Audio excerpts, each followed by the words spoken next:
Hey everyone, Autistic Guy with a Camera here. It's been a while since my last Autistic Opinions episode, so I thought I'd make one about one of my favorite Disney Renaissance movies, and one with a very unique aesthetic and story that I think still holds up today, where you travel the winds of the Aetherium on ships of solar sails.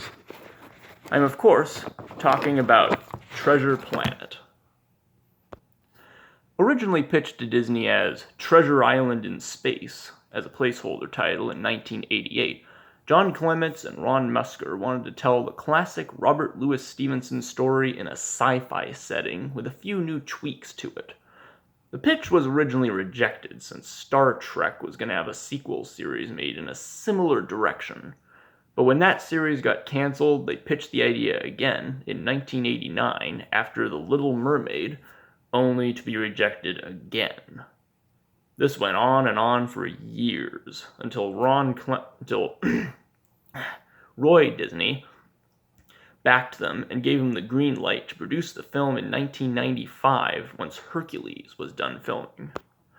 And even after all that, it still wasn't released until 2002, almost 25 years after its original pitch. This film had the longest production cycle in the Disney Renaissance, taking well over 10 years to finish, and the reviews do not do it justice. Despite the bad reviews it got, I still think it is one of the most unique Disney movies ever made.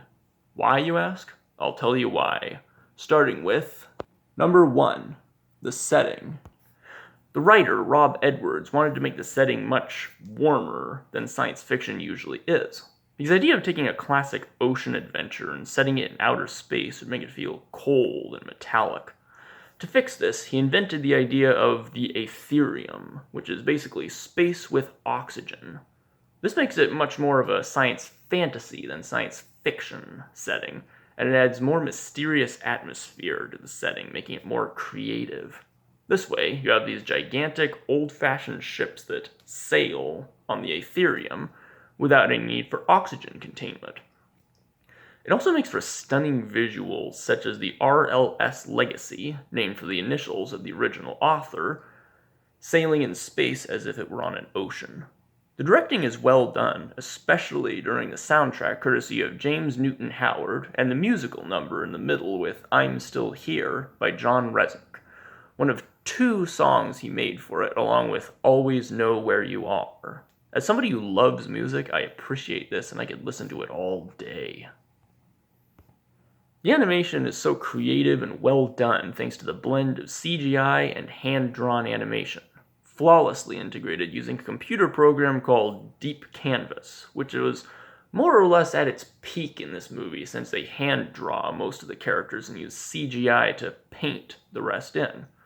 This works perfectly in scenes like the solar surfing scene and the part when the Legacy is casting off, and it really gives you this sense of wonder. But nowhere is it better integrated than Silver, whose character I'll touch up on later.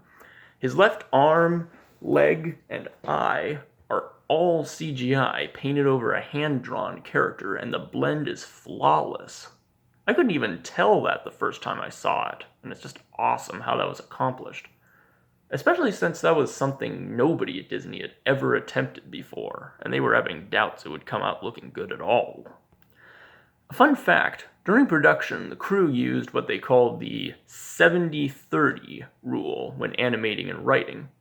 This means 70% of the movie is traditional aesthetics, including such things as wood ships, 17th century aesthetics like the clothing, the settings, and the architecture, as well as some old-fashioned terms used such as aberration, constabulary, and centroid, and 30% of it is science fiction such as laser guns shaped like flintlocks, sentient robots, engines and solar power that allow them to sail on the Aetherium, hologram maps, and so forth. There's an air of mystery to the setting which inspires questions like, how did all of this happen? Is this set 20,000 years in the future, or over 100,000 years in the past, like Star Wars? Who found out how to sail the Aetherium? Who built this gigantic artificial planetoid with a portal, and why?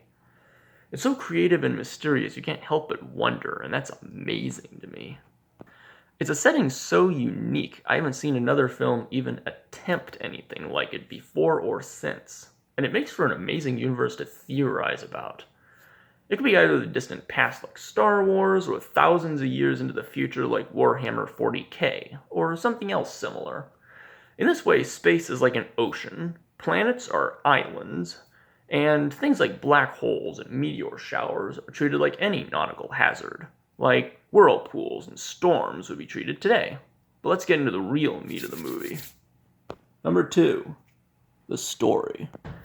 I've never actually read Treasure Island, so I'm not too sure about how accurate it is to the original story, but it has a nice start to it that really gets things going. You start out with Jim Hawkins at about 5 years old, reading The Legend of Treasure Planet, a planetoid said to contain the trove of a space pirate named Nathaniel Flint. You see how happy and playful he is as a kid, and you get to know him a little before you see him 12 years later, so that's pretty well done. More so than if they just started him out as a radical teenage daredevil, failing school and getting in trouble with the law. After an incident where a crashed sailor gives him a hologram map and his home is destroyed by pirates, he sets off on a quest to find the treasure he'd been reading about ever since he was a kid, to make his mother proud by using the treasure to give her back his livelihood and make it so she can actually be proud of him once more. Already, you have an excellent setup for a high space adventure fraught with peril and discovery, and it only gets better from there. For the rest of my point, I'll have to tell you about... Number 3. The characters. I'll start out with our main character, James Pleiades Hawkins, or Jim. His middle name comes from an old Greek word, plane, which translates as to sail, setting the stage right away for his character.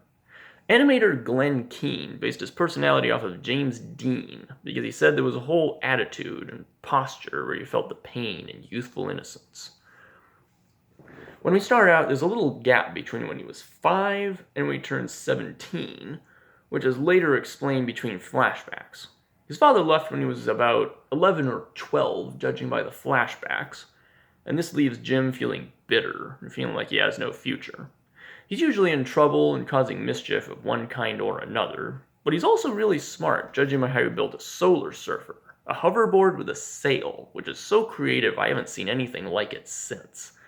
When he was 8, and is able to build a similar device out of scrap metal and a busted laser cannon at the end of the movie. Jim picks up skills pretty quickly, like when he learns how to tie knots, and even figures out some pretty tricky skills like how to unlock the map and deduce some things that nobody else figured out, like how to operate the portal built into Treasure Planet.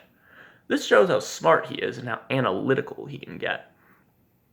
And as the film goes on, you see him change from this sullen, bitter teenager wearing a black jacket and hiding in the shadows to this hero in a white coat who graduated the Solar Academy and is famous for discovering the loot of 1,000 worlds. All this because he realized his value on the adventure and found a father figure who taught him discipline, confidence, and determination, despite a few shocks along the way. Our next character is Sarah Hawkins, Jim's mother.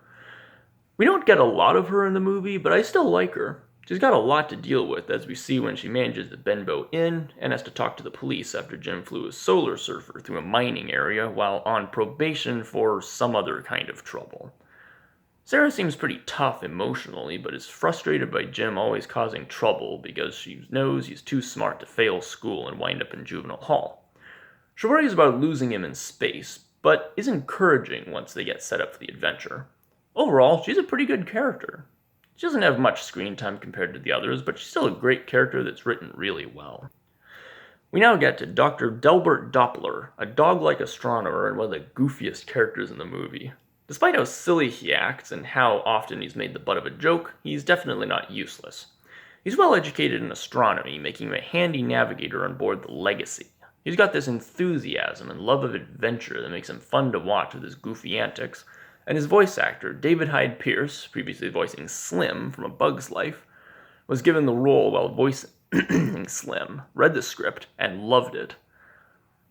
He plays this kind of role really well. He starts out looking for recognition, but nobody knows him, and he's been dreaming of adventures like this for his entire life, and feels useless since he's never been able to help people, so when he's given the opportunity to travel the Aetherium, he runs with it for a little self-worth. The way he plays off Captain Emilia is fun, especially how the relationship progresses. And how his character changes is pretty well done. He goes from this goofy Gus who nobody knows about and is uncomfortable traveling in space, to the end of the movie where he's this more confident adventurer who manages to turn the tables on their captors and even pilots the Legacy away from Treasure Planet as it's exploding like a badass. He's another great addition to the cast that adds a lot of laughs, but is still a useful character to have around. I don't have a lot to say about Mr. Arrow, but he at least has some characterization for the short time he was on screen. He's made of rock, which makes for a fun visual, kind of like Ben Grimm mixed with a gargoyle. He's very loyal to Amelia and doesn't take tomfoolery on the ship very well. And he seems pretty sharp when he stops the fight on deck, and is easily able to tell it was Scroop that started it all, after Jim picked a fight with him.